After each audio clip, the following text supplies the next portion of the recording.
Clube de Leitura Logos e Letras. Bem-vindo à leitura compartilhada do livro O Deus Esquecido. Revertendo nossa trágica negligência para com o Espírito Santo. De Francis Chan. Capítulo 2. Quarta parte, páginas 41 a 44. Um medo positivo.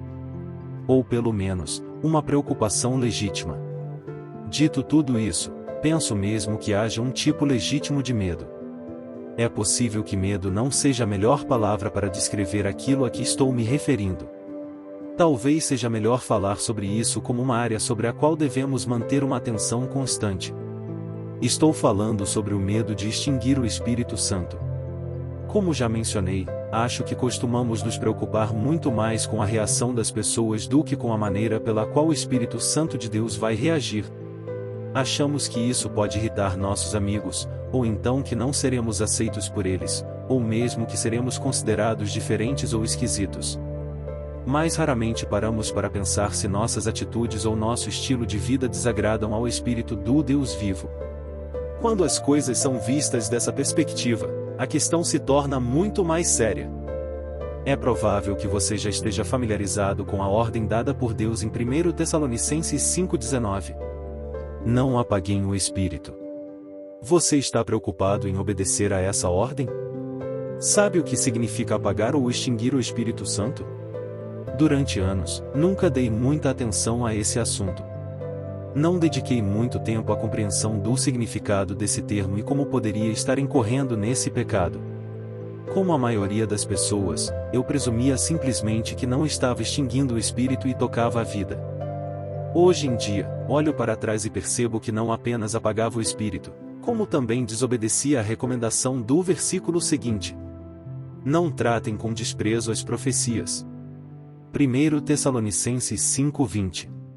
Eu desprezava qualquer pessoa que afirmava trazer uma palavra da parte do Senhor.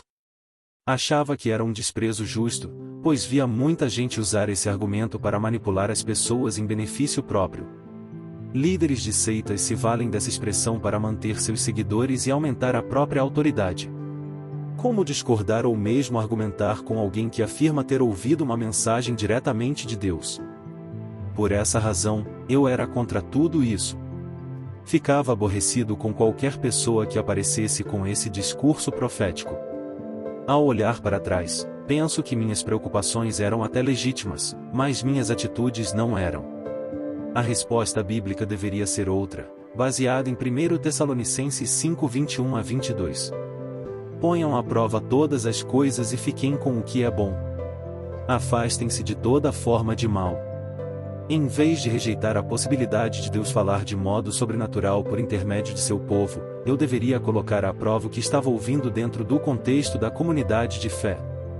Outro teste legítimo para as profecias é o potencial para edificar. O propósito da profecia é encorajar e fortalecer o corpo de Cristo. Como todos os outros dons, se não for resultado do amor, ela perde o sentido. 1 Coríntios 13:2-8, 14:3-31. Trata-se de um bom antídoto à minha inclinação prévia de ignorar todo tipo de discurso profético. Ao fazer isso, eu estava impedindo a operação do Espírito Santo, e não quero voltar a cometer esse erro. Em contrapartida, se as igrejas que aceitam as manifestações proféticas fossem mais rigorosas na rejeição dos falsos profetas, apontando suas contradições bíblicas evitando o mal, então talvez o mundo conservador fosse menos cético em relação às profecias. Se em algum lugar existisse um sistema sadio de responsabilidade comunitária e compromisso com a integridade bíblica, então talvez não nos apressássemos tanto em extinguir o Espírito Santo no que diz respeito a esse aspecto. Tomaríamos a iniciativa de ficar com o que é bom, em vez de colocar as coisas boas e as ruins no mesmo balaio. Outra forma importante de corrupção da verdade bíblica é ultrapassar os limites. Não estou contradizendo o que mencionei até agora. Não quero dizer ultrapassar os limites no sentido de a pessoa se tornar radical ou apaixonada demais no que concerne ao Espírito Santo.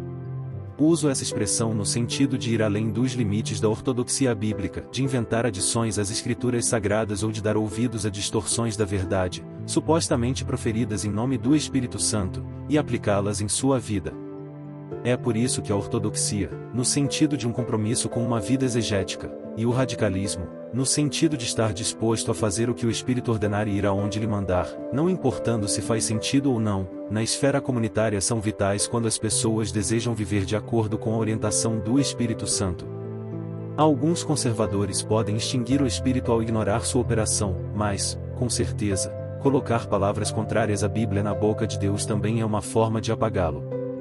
Precisamos do Espírito Santo para viver fielmente, mas também precisamos uns dos outros à medida que aprimoramos nossa fé.